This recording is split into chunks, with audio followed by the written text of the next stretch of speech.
താല്പര്യമില്ല. എങ്ങനെ നോക്കിക്കഴിഞ്ഞാലും അവൾക്ക് എന്നോട് ഒരു താല്പര്യമില്ലാത്ത രീതിയിലാണ് എന്നോട് പെരുമാറുന്നത്. ഭാര്യമാർക്ക് ശാരീരിക ബന്ധത്തിൽ താല്പര്യമില്ല, ഭർത്താവിന് അത് താല്പര്യമുണ്ട് താനും. ഇത് താല്പര്യമില്ല അല്ലെങ്കിൽ ഇതിനെ ഞാൻ എന്ത് ചെയ്യണം എന്നറിയാണ്ട് വേവലാതിപ്പെടുന്ന ഭാര്യമാരുണ്ട്. പുറത്ത് പറയാനുള്ള മടി കാരണം, അല്ലെങ്കിൽ എങ്ങനെയാ ഇങ്ങനത്തെ കാര്യങ്ങളൊക്കെ ഞാൻ വേറൊരാളോട് ഡിസ്കസ് ചെയ്യുക എന്നുള്ള ആ ഒരു നാണക്കേട് കാരണം പലപ്പോഴും വരാറില്ല. അല്ലെങ്കിൽ ഭർത്താവിന്റെ നിർബന്ധത്തിന് മാത്രം വഴങ്ങി വരുന്ന ഒരുപാട് ഭാര്യമാരുണ്ട്. ഇപ്പൊ ചില കേസുകളിൽ സ്ത്രീകൾക്ക് ഭയങ്കര പെയിൻഫുൾ ആയിരിക്കും, അല്ലെങ്കിൽ അസഹനീയമായിട്ടുള്ള വേദനയാണ്. എങ്ങനെ ഞാൻ ശ്രമിച്ചു കഴിഞ്ഞാലും എനിക്ക് ആ വേദന സഹിക്കാൻ പറ്റുന്നില്ല. പലപ്പോഴും ഞാൻ കിടന്നു കൊടുക്കാറാണ്, പക്ഷെ പിന്നീട് എനിക്ക് വരുന്ന നീറ്റിൽ വേറെ ആർക്കും പറഞ്ഞാൽ മനസ്സിലാവില്ല എന്ന് പറഞ്ഞ് കരഞ്ഞ ഒരുപാട് സ്ത്രീകൾ നമ്മുടെ മുന്നിലുണ്ടായിട്ടുണ്ട്. അതേപോലെ തന്നെ ചില ഇഷ്യൂസ് ആണ്, എനിക്ക് ഒരിക്കലും ഇതിനോട് താല്പര്യം തോന്നിയിട്ടില്ല എന്നല്ല ഡോക്ടർ, ഇത് ഇവർ വരും, ഇവർ സെക്സ് ചെയ്ത് പോവും, എനിക്കിതിൽ പ്രത്യേകിച്ച് ഗുണമൊന്നും തോന്നിയിട്ടില്ല. രാവിലെ എണീറ്റ് കുളിക്കുക അല്ലെങ്കിൽ കുളിക്കാണ്ട് അടുക്കളയിൽ കയറാൻ പറ്റില്ല എന്നുള്ളതുകൊണ്ട് ആ ഒരു കുളിയും കൂടെ ഞാൻ വെറുതെ ചെയ്യണമല്ലോ അല്ലെങ്കിൽ കുളിക്കണമല്ലോ എന്നുള്ള രീതിയിൽ എനിക്ക് പിന്നെ മടുപ്പ് വന്നു തുടങ്ങി. ഞാൻ എന്തിനാ അങ്ങനെ കിടന്നു കൊടുക്കേണ്ട ആവശ്യം, ഇതിൽ എനിക്കൊന്നും ഇല്ല എന്നാണെങ്കിൽ ഞാൻ എന്തിന് നിന്ന് കൊടുക്കണം എന്ന് ചോദിക്കുന്ന ഒരുപാട് സ്ത്രീകളുണ്ട്.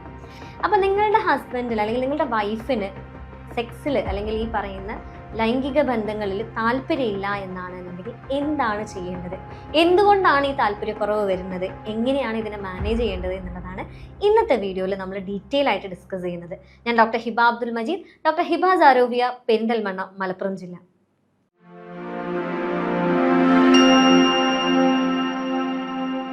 ഇന്നലെ കൂടെ ഒരു പേഷ്യൻ്റ് വന്നേ ഉള്ളൂ. ഡോക്ടറെ, എൻ്റെ വൈഫ് പുറത്തിരിക്കുന്നുണ്ട്, അവരോട് ഒന്ന് പറയണം കേട്ടോ, അല്ലെങ്കിൽ അവർക്ക് എന്താ മെഡിക്കേഷൻ വേണ്ടതെന്ന് വെച്ചാൽ നിങ്ങൾ കൊടുക്കണം കേട്ടോ. ഒട്ടും താല്പര്യമില്ല, എങ്ങനെ നോക്കിക്കഴിഞ്ഞാലും അവൾക്ക് എന്നോട് ഒരു താല്പര്യമില്ലാത്ത രീതിയിലാണ് എന്നോട് പെരുമാറുന്നത്.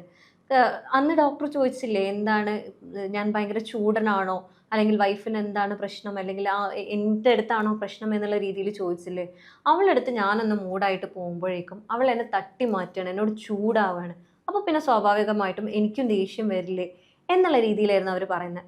അപ്പോൾ അവർ പറഞ്ഞതെന്താ വെച്ചാൽ, ഞാൻ നിർബന്ധിച്ച് കൊണ്ടുവന്നതാണ്, നിങ്ങളൊന്ന് അവരോട് സംസാരിച്ചിട്ട് കാര്യങ്ങളൊന്ന് സോർട്ട് ചെയ്ത് തരണേ എന്ന് പറഞ്ഞിട്ടാണ് വരുന്നത്. പലപ്പോഴും ഇത് തന്നെയാണ് അവസ്ഥ. ഭാര്യമാർക്ക് ശാരീരിക ബന്ധത്തിൽ താല്പര്യമില്ല, ഭർത്താവിന് അത് താല്പര്യമുണ്ട് താനും. ഇത് താല്പര്യമില്ല അല്ലെങ്കിൽ ഇതിനെ ഞാൻ എന്ത് ചെയ്യണം എന്നറിയാണ്ട് വേവലാതിപ്പെടുന്ന ഭാര്യമാരുണ്ട്. പുറത്ത് പറയാനുള്ള മടി കാരണം, അല്ലെങ്കിൽ എങ്ങനെയാ ഇങ്ങനത്തെ കാര്യങ്ങളൊക്കെ ഞാൻ വേറൊരാളോട് ഡിസ്കസ് ചെയ്യുക എന്നുള്ള ആ ഒരു നാണക്കേട് കാരണം പലപ്പോഴും വരാറില്ല. അല്ലെങ്കിൽ ഭർത്താവിന്റെ നിർബന്ധത്തിന് മാത്രം വഴങ്ങി വരുന്ന ഒരുപാട് ഭാര്യമാരുണ്ട്. അപ്പൊ ആദ്യം തന്നെ താല്പര്യക്കുറവിന്റെ കേസ് എടുക്കുകയാണെങ്കിൽ പ്രത്യേകിച്ച് സ്ത്രീകളിൽ പല കാരണങ്ങളുണ്ട്. അതിലൊന്നെന്ന് പറയുന്നത് ചിലപ്പോൾ അവർക്ക് ശാരീരികമായിട്ടുള്ള പ്രശ്നങ്ങൾ കാരണമാവാം. ഇപ്പൊ ചില കേസുകളിൽ സ്ത്രീകൾക്ക് ഭയങ്കര പെയിൻഫുൾ ആയിരിക്കും, അല്ലെങ്കിൽ അസഹനീയമായിട്ടുള്ള വേദനയാണ്. എങ്ങനെ ഞാൻ ശ്രമിച്ചു കഴിഞ്ഞാലും എനിക്ക് ആ വേദന സഹിക്കാൻ പറ്റുന്നില്ല.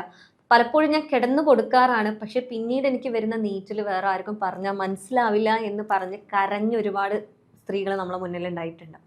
അതേപോലെ തന്നെ ചില ഇഷ്യൂസ് ആണ്, എനിക്ക് ഒരിക്കലും ഇതിനോട് ഒരു താല്പര്യം തോന്നിയിട്ടില്ല എന്നല്ല ഡോക്ടറെ, ഇത് ഇവർ വരും, ഇവർ സെക്സ് ചെയ്ത് പോവും, എനിക്കിതിൽ പ്രത്യേകിച്ച് ഗുണമൊന്നും തോന്നിയിട്ടില്ല. രാവിലെ എണീറ്റ് കുളിക്കുക അല്ലെങ്കിൽ കുളിക്കാണ്ട് അടുക്കളയിൽ കയറാൻ പറ്റില്ല എന്നുള്ളതുകൊണ്ട് ആ ഒരു കുളിയും കൂടെ ഞാൻ വെറുതെ ചെയ്യണമല്ലോ അല്ലെങ്കിൽ കുളിക്കണമല്ലോ എന്നുള്ള രീതിയിൽ എനിക്ക് പിന്നെ മടുപ്പ് വന്നു തുടങ്ങി. ഞാൻ എന്തിനാ അങ്ങനെ കിടന്നു കൊടുക്കേണ്ട ആവശ്യം, ഇതിൽ എനിക്കൊന്നും ഇല്ല എന്നാണെങ്കിൽ ഞാൻ എന്തിന് നിന്ന് കൊടുക്കണം എന്ന് ചോദിക്കുന്ന ഒരുപാട് സ്ത്രീകളുണ്ട്. അതേപോലെ ചില കേസുകളിൽ ഇപ്പം അവർക്ക് ഭയങ്കരമായിട്ട് ടെൻഷനുള്ള ഒരാളാണ്, ഭയങ്കരമായിട്ട് സ്ട്രെസ്സിൽ നിൽക്കുന്ന ഒരാളാണ്, ഡിപ്രഷനുള്ള ഒരാളാണ് എന്നുണ്ടെങ്കിൽ സ്വാഭാവികമായിട്ടും ശാരീരികമായിട്ട് അവർക്ക് ഈ ഒരു താല്പര്യം ഉണ്ടാവില്ല എന്ന് മാത്രമല്ല, അവർക്ക് ആ ഉണർവ് ഇല്ലാത്തത് കൊണ്ട് തന്നെ ഈ ഒരു സെക്ഷൽ അറൗസലിന്റെ സമയത്ത് വരുന്ന ഫ്ലൂയിഡ് ഇല്ലാത്തത് കൊണ്ട് തന്നെ ഭയങ്കര ഡ്രൈനസ് അവർക്ക് ഫീൽ ചെയ്യും. അതേപോലെ ചില രോഗങ്ങൾ, ഇപ്പം ഷുഗർ ആണെങ്കിലും പ്രഷർ ആണെങ്കിലും കൊളസ്ട്രോൾ ആണെങ്കിലും ശാരീരികമായിട്ട് അവരെ ഭയങ്കരമായിട്ട് ക്ഷീണിപ്പിക്കുന്ന രോഗങ്ങൾ, തൈറോയിഡ് ആണെങ്കിലൊക്കെ അവർക്ക് ഇതിനോടുള്ള താല്പര്യം ഒന്ന് കുറയാനുള്ള ചാൻസസ് കൂടുതലാണ്.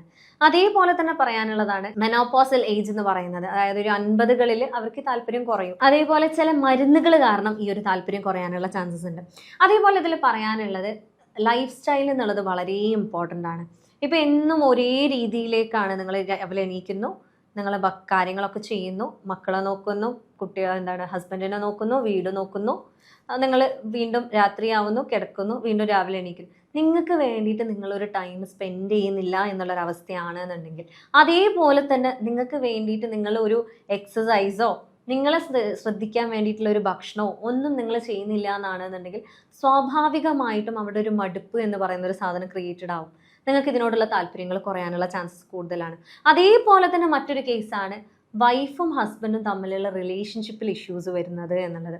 ഇത് പലപ്പോഴായിട്ട് നമുക്ക് ഡീറ്റെയിൽ ആയിട്ട് പറയേണ്ട ഒരു കാര്യമായിട്ട് തന്നെ വരാറുണ്ട്. പിന്നെ ഒന്നെന്നുള്ളത് ശ്രദ്ധിച്ചിട്ടുള്ളത് എങ്ങനെയാണെന്ന് വെച്ചാൽ, നമ്മളുടെ പ്രഗ്നൻസി ടൈമിൽ അല്ലെങ്കിൽ നിങ്ങൾ ആദ്യത്തെ ഒരു കുട്ടിയുടെ മദറാണ്, അല്ലെങ്കിൽ ആ ഒരു സ്ത്രീക്ക് ഒറ്റ കുട്ടിയെ ഉണ്ടായിട്ടുള്ളൂ, അത് കഴിഞ്ഞിട്ടുള്ള കാലഘട്ടത്തിൽ എന്തോ ഒരു താല്പര്യക്കുറവ്, എന്നോട് എന്തോ താല്പര്യക്കുറവ് കാരണമാണോ അല്ലെങ്കിൽ എന്താണ് പ്രശ്നം, ഇങ്ങനെ ആയിരുന്നില്ല, ആ കുട്ടി ഉണ്ടാകുന്നത് വരെ ഞങ്ങൾ നല്ല നോർമലായിട്ട് നല്ല അടിപൊളിയായിട്ട് ഞങ്ങൾ സെക്സ് ജീവിതം കൊണ്ട് നടന്നിരുന്നു, ഞങ്ങൾ ഭയങ്കര ഹാപ്പി ആയിരുന്നു, പക്ഷെ ഇപ്പം അവൾക്ക് ഒരു താല്പര്യമില്ല, ഇനി താല്പര്യം ഇല്ലാണ്ട് അവൾ എനിക്ക് വേണ്ടി നിന്ന് തന്നാൽ പോലും ഭയങ്കര ഡ്രൈ ആണ്, അവൾക്ക് നല്ല പെയിൻ ഉണ്ടെന്ന് എനിക്കറിയാം എന്ന് പറയുന്ന ഒരുപാട് ഭർത്താക്കന്മാരുണ്ട്.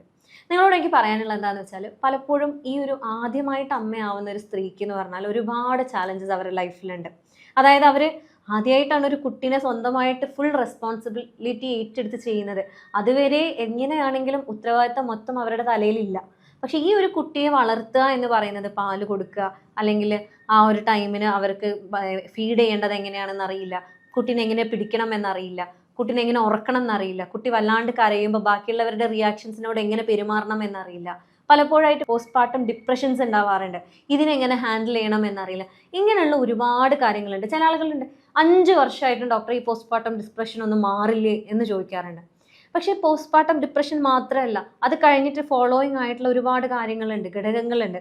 അതായത് ഇപ്പം ഈ ഒരു ഭാര്യ എന്ന് പറയുന്നത്, അല്ലെങ്കിൽ ഈ ഒരു സ്ത്രീ എന്ന് പറയുന്നത്, അവരുടെ ലോകം ഇത് മാത്രമായിട്ട് മാറുന്നൊരു സമയം, അവർ ഇതിലേക്ക് മാത്രം ചുരുങ്ങുന്ന, അവരുടെ കുട്ടിയിലേക്കും അവരുടെ വീട്ടിലേക്കും മാത്രം ചുരുങ്ങുന്ന ഒരു സമയം, അവർക്ക് ഒരുപാട് ഫ്രസ്ട്രേഷൻസ് ഉണ്ടാവും. ഈ ഫ്രസ്ട്രേഷൻസ് പോകാനുള്ള അല്ലെങ്കിൽ ഇതിനെ ഇല്ലായ്മ ചെയ്യാനുള്ള ഒരു വിൻഡോ അല്ലെങ്കിൽ ഒരു സാഹചര്യം ആ വീട്ടിൽ നിങ്ങൾ ഒരുക്കി കൊടുക്കുന്നില്ല എന്നാണെന്നുണ്ടെങ്കിൽ സ്വാഭാവികമായിട്ടും ഇത് ഇവരുടെ ലിബിഡോനെ ഇല്ലാണ്ടാക്കും. കാരണം ഇവർക്ക് എപ്പോഴും ഏത് നേരവും നിനക്ക് ദേഷ്യമാണ്, ഏത് നേരവും ഇവർക്ക് ഇങ്ങനെ ഒരു സ്വഭാവമാണ്, ആ കുട്ടി ഉണ്ടായതിനു ശേഷം ഇങ്ങനെയാണ് എന്ന് പറഞ്ഞ് പരാതിപ്പെടുന്ന ഒരുപാട് ഭർത്താക്കന്മാരെ നമ്മുടെ അടുത്ത് വന്നിട്ടുണ്ട്. ഇവരോട് എനിക്ക് പറയാനുള്ളത് അതാണ്. കാരണം നിങ്ങളുടെ വൈഫിന് ആ ഒരു ടൈമിൽ കിട്ടേണ്ട ആ ഒരു കെയർ, അല്ലെങ്കിൽ ഒന്ന് ചേർത്ത് പിടിച്ചാൽ മതി. ചിലപ്പം കുറച്ചു നേരം ഒന്നിച്ചിരുന്ന് വർത്താനം പറയാനായിരിക്കും അവർ ഇഷ്ടപ്പെടുന്നത്. പലപ്പോഴും സ്ത്രീകൾ വന്ന് പറയാറുള്ള, ഡോക്ടറെ രാവിലെ മുതൽ രാത്രി വരെ എനിക്ക് പണിയാണ്. അങ്ങനെ പറയും, നീ ഉച്ചയ്ക്ക് ഉറങ്ങുന്നുണ്ടല്ലോ, പിന്നെ നിനക്ക് ഇല്ലല്ലോ, പിന്നെ നീ എന്തിനാ ഇങ്ങനെയൊക്കെ വിചാരിക്കുന്നത് എന്നൊക്കെ. പക്ഷെ എങ്ങനെ നോക്കിയാലും ഇപ്പം ഞാൻ ഉച്ചയ്ക്ക് കിടന്ന് ഒരു 3 മണിയാകുമ്പോഴേക്കും എൻ്റെ മോന് വരും. മോന് വന്നു കഴിഞ്ഞാൽ മോനുള്ള കാര്യങ്ങൾ ഞാൻ ഉണ്ടാക്കണം, എല്ലാം ഞാൻ തന്നെ ചെയ്യണ്ടേ. പിന്നെ രാത്രി വരുമ്പം ഞാൻ എങ്ങനെ ഉണർന്നിരിക്കേണ്ടത്, എനിക്ക് പലപ്പോഴും എങ്ങനെയെങ്കിലും ഒന്ന് ഉറങ്ങി കിട്ടിയാൽ മതി എന്നുള്ള താല്പര്യത്തിലാണ് ഞാൻ വന്നിട്ടുണ്ടാവുക. പക്ഷേ മൂപ്പർക്കപ്പോൾ അതൊന്നും പറഞ്ഞാൽ മനസ്സിലാവില്ല. ഞാൻ അവരോട് സ്നേഹമില്ലാത്തതുകൊണ്ട് എന്നുള്ള രീതിയിലാണ് എന്നെ അവർ കൺസിഡർ ചെയ്യുന്നത് എന്നുള്ളതാണ് പലപ്പോഴും സ്ത്രീകൾ പറയാറുള്ളത്. ഇവിടെ അവരാഗ്രഹിക്കുന്നത് നിങ്ങൾ കുറേ പണി ചെയ്തു കൊടുക്കണം എന്നുള്ളതല്ല. ഞാൻ ചെയ്യുന്ന ജോലിക്ക് ആരും എന്നെ കാണുന്നില്ലല്ലോ, എനിക്കൊരു വാല്യൂ ഇല്ലാണ്ടായി പോകുന്നുണ്ടോ, ഞാനൊന്നും ചെയ്യുന്നില്ല എന്നുള്ള രീതിയിൽ എന്നെ ഇല്ലായ്മ ചെയ്യുന്നുണ്ടോ എന്നുള്ള ആ ഒരു ഫീലിംഗ് ആണ് ആക്ച്വലി അവിടെ ആ ഒരു ബോണ്ടിങ്ങിനെ ഇല്ലായ്മ ചെയ്യുന്നത്. അതിനെ നിങ്ങൾ കണ്ട് നിങ്ങൾ അതിനനുസരിച്ചുള്ള രീതിയിൽ അവരോട് പെരുമാറുകയാണ് എന്നുണ്ടെങ്കിൽ ഓബ്വിയസ്ലി നിങ്ങളുടെ ബോണ്ടിങ് അവിടെ റെഡിയാവും. ഈ ബോണ്ടിങ് എന്ന് പറയുന്ന ഇഷ്യൂ ആണ് പലപ്പോഴായിട്ട് ഈ ഒരു താല്പര്യക്കുറവിൻ്റെ ഒരു ബേസ് ആയിട്ട് നമുക്ക് എപ്പോഴും കണ്ടിട്ടുള്ളത്. അതേപോലെ തന്നെ മറ്റൊരു മെയിൻ റീസൺ എന്ന് പറയാറുള്ളത് പലപ്പോഴും ഹസ്ബൻഡ് ആൻഡ് വൈഫ് തമ്മിലുള്ള കോൺഫ്ലിക്റ്റുകളാണ്. അതായത് ഇപ്പം അടുത്തും കൂടെ ഒരു പേഷ്യൻ്റ് ഉണ്ടായിരുന്നുള്ളൂ, അവരെന്നോട് പറഞ്ഞ്, ഡോക്ടറെ ഇതേപോലെയാണ്, വൈഫിന് താല്പര്യം ഇല്ല എന്ന് പറഞ്ഞിട്ടാണ് വൈഫിനെ കണക്ട് ചെയ്തതെന്ന്, ഒരു ഓൺലൈൻ കേസായിരുന്നു. അപ്പം വൈഫിനോട് പറഞ്ഞു, ഡോക്ടർ ഒന്ന് എൻ്റെ സ്ഥാനത്ത് നിന്ന് ചിന്തിക്കേ, എൻ്റെ ഹസ്ബൻഡ് നല്ല രീതിയിൽ എന്നെ സ്നേഹിക്കുന്നുണ്ട്, എന്നെ നോക്കുന്നുണ്ട്, എനിക്ക് എല്ലാ കാര്യങ്ങളും വാങ്ങി തരുന്നുണ്ട്, ഒക്കെ എനിക്ക് മനസ്സിലാവും.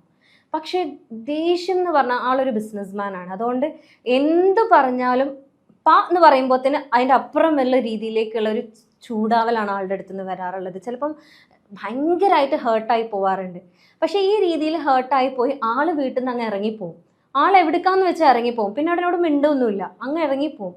പക്ഷെ ഞാൻ ഇവിടെ വീട്ടിൽ ഒറ്റയ്ക്കാണ്, ഞാൻ ഈ വീട്ടിലെ ബാക്കിയുള്ള പണികളൊക്കെ ചെയ്യുമ്പോൾ എൻ്റെ മനസ്സിൽ ഈ പറഞ്ഞ കാര്യങ്ങൾ തന്നെയാണ് റിവൈൻഡ് അടിച്ച് ഞാൻ കേട്ടുകൊണ്ടിരിക്കുന്നത്. അത് കഴിഞ്ഞ് ഞങ്ങളൊരു സംസാരിക്കുന്നില്ല, ഞങ്ങൾ ഓക്കെ ആകുന്ന രീതിയിലേക്ക് ഒരു വർത്തമാനം പറയുന്നില്ല, എന്നെ ഒന്ന് സാന്ത്വനപ്പെടുത്തുന്നില്ല, ഞാൻ ഓക്കെ ആണോ എന്ന് വന്ന് ചോദിക്കാറ് പോലുമില്ല. പിന്നെ ആള് വരുന്നത് രാത്രിയാണ്. രാത്രി ആള് വരുമ്പോഴേക്കും ഞാൻ നോർമൽ ആവണം. എങ്ങനെയാണ് എനിക്കൊരു നോർമൽ ആവാൻ പറ്റുന്നത്? ആള് പുറത്ത് ബാക്കിയുള്ള ആളുകളോടൊക്കെ സംസാരിച്ച് ആളൊന്ന് മൈൻഡൊക്കെ ഓക്കെ ആക്കി ആൾ ഓക്കെ ആയി. എനിക്ക് ഓക്കെ ആവാൻ പറ്റുന്നില്ല. എന്നിട്ട് ഞാൻ ഓക്കെ അല്ല എന്ന് പറഞ്ഞ് ഞാൻ സെക്ഷലി സാറ്റിസ്ഫൈ ചെയ്യാൻ ആൾക്ക് വേണ്ടി നിന്ന് കൊടുക്കുന്നില്ല എന്ന് പറഞ്ഞു കഴിഞ്ഞാൽ എനിക്ക് താല്പര്യക്കുറവാണെന്നുള്ളത് നിങ്ങൾക്ക് പറയാൻ പറ്റുമോ? ഇതാണ് ആ ഒരു ലേഡി എന്നോട് ചോദിച്ച ചോദ്യം.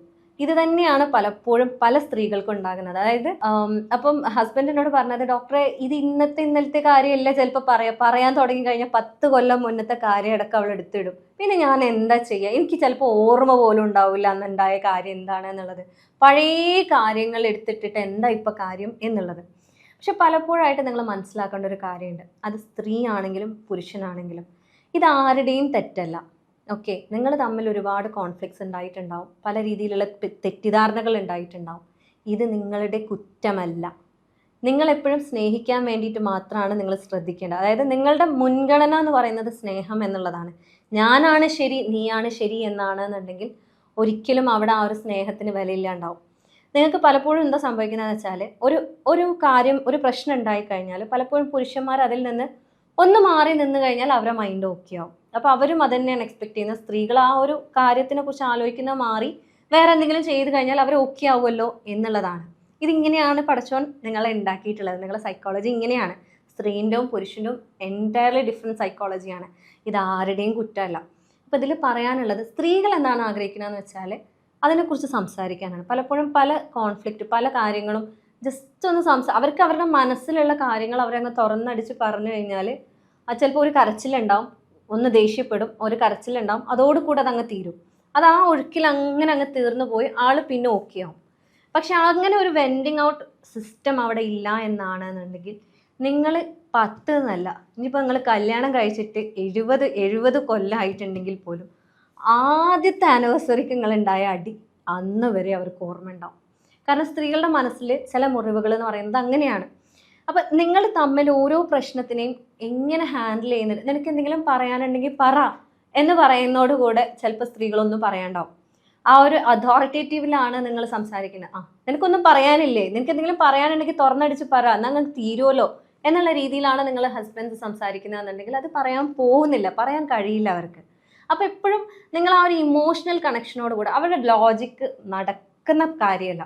എപ്പോഴും ഇപ്പോൾ ഹസ്ബൻഡ്സ് പറയുന്നൊരു പരാതിയാണ്, ഡോക്ടറെ പലപ്പോഴും എൻ്റെ വീട്ടിൽ പ്രശ്നങ്ങൾ ഉണ്ടാവാറുണ്ട്. അതായത് ഇപ്പോൾ ഞങ്ങൾ കൂട്ടുകുടുംബമാണ്, എൻ്റെ വൈഫും എൻ്റെ ഉമ്മയും തമ്മിൽ പ്രശ്നങ്ങളുണ്ട്. ഞാൻ ആരെ ഭാഗം നിൽക്കും? ഞാൻ 2 പേരെ ഭാഗവും നിന്നിട്ടാണ് ചിലപ്പോൾ സംസാരിക്കുക. പലപ്പോഴായിട്ട് ഞാൻ ഉമ്മനോട് ചിലപ്പോൾ ചൂടാവേണ്ടി വരും, ചിലപ്പോൾ ഞാൻ ഭാര്യനോട് ചൂടാവേണ്ടി വരും. പക്ഷെ ഞാൻ എന്താ ചെയ്യേണ്ടത് ഇതിൻ്റെ ഇടയിൽ നിന്നിട്ട് എന്നുള്ളതാണ്. പക്ഷേ ഇതിൽ നിങ്ങൾ ആക്ച്വലി ഒന്നും ചെയ്യേണ്ട ആവശ്യമില്ല എന്നുള്ളതാണ്. നിങ്ങൾ കേട്ടുകൊടുത്താൽ മാത്രം മതി. പലപ്പോഴും ആ ഒരു കേട്ടുകൊടുക്കൽ ചിലപ്പോൾ നിങ്ങൾക്ക് പോസിബിൾ ആവില്ല. കാരണം ആ കേട്ടുകൊടുക്കുന്ന ചിലപ്പോൾ ഉമ്മാക്കാണെങ്കിൽ ഒരുപാട് കാര്യങ്ങൾ പറയാനുണ്ടാവും, ചിലപ്പോൾ നെഗറ്റീവായിട്ടുള്ള കാര്യങ്ങൾ പറയാനുണ്ടാവും. ഭാര്യക്കാണെങ്കിലും അങ്ങനെ ചെയ്ത് ഇങ്ങനെ ചെയ്ത്, ഞാൻ ഇനി ചിലപ്പോൾ ഇങ്ങനെ ചെയ്യും അങ്ങനെ ചെയ്യും എന്നൊക്കെ പറഞ്ഞാൽ ചിലപ്പോൾ ഭീഷണി രീതിയിലൊക്കെ ആയിരിക്കും അവർ സംസാരിക്കുക. പക്ഷെ ആ സംസാരിച്ച് തീർന്നോടുകൂടെ അവരുടെ മൈൻഡിലുള്ളത് അങ്ങ് തീർന്നു. അതോടുകൂടെ അത് തീർന്നോടുകൂടെ അവർ ഓക്കെ ആവും.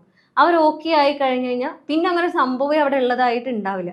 പക്ഷേ ഈ ഓക്കെ ആവാനുള്ള, അല്ലെങ്കിൽ അവർക്ക് എന്താണെന്ന് വെച്ചാൽ അവരുടെ ആ ഇമോഷൻ എവിടെയെങ്കിലും എക്സ്പ്രസ് ചെയ്ത് കളയണം. അത് കളഞ്ഞിട്ടില്ല എന്നാണെങ്കിൽ ഇതിങ്ങനെ എന്താ പറയുക, നമ്മൾ ഈ കുറ്റിയിൽ പൈസ ഇട്ടിക്കുന്ന പോലെയാണ്. ഈ ഇമോഷൻസ് ഓരോ പ്രശ്നവും പെറുക്കി ആ ഒരു കുറ്റിയിലുണ്ടാവും. പിന്നെ അവസാനം ചെറിയ എന്തെങ്കിലും പ്രശ്നം വരുമ്പോൾ ഇതങ്ങ് പൊട്ടിത്തെറിക്കുക ചെയ്യാം. പലപ്പോഴും പല ഡിവോഴ്സിൻ്റെയും പല രീതിയിലുള്ള പ്രശ്നങ്ങളുടെ ഒരു ബേസ് എന്ന് പറയുന്നത് ഇതാണ്.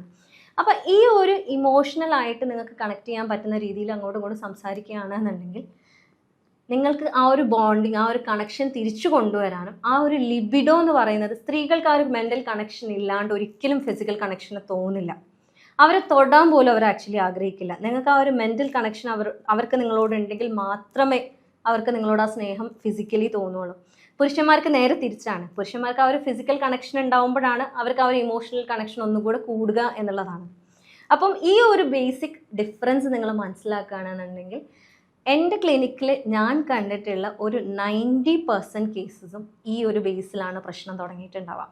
ഇതിൻ്റെ തുടക്കം ഇങ്ങനെയാണ്, പിന്നീട് അത് രോഗങ്ങളായിട്ട് മാറിയിട്ടുണ്ടാവും, പിന്നീട് പല പ്രശ്നങ്ങളായിട്ട് മാറിയിട്ടുണ്ടാവും, പിന്നീട് അവർക്ക് വേദന കാരണമായിരിക്കാം, പിന്നീട് അത് ഓർഗാസം ഇല്ലാത്ത പ്രശ്നമായി മാറിയിട്ടുണ്ടാവാം. പക്ഷേ ഇതിൻ്റെ ഒക്കെ ബേസ് എന്ന് പറയുന്നത് ഇവിടെ നിന്നാണ് തുടങ്ങാറുള്ളത്. ഇതിൻ്റെ കൂടെ തന്നെ പറയാനുള്ള ഒരു കാര്യം എന്ന് പറയുന്നത് സെക്സിൻ്റെ സമയത്ത് നിങ്ങൾ ചെയ്യുന്ന കുറച്ച് മിസ്റ്റേക്സ് ആണ്.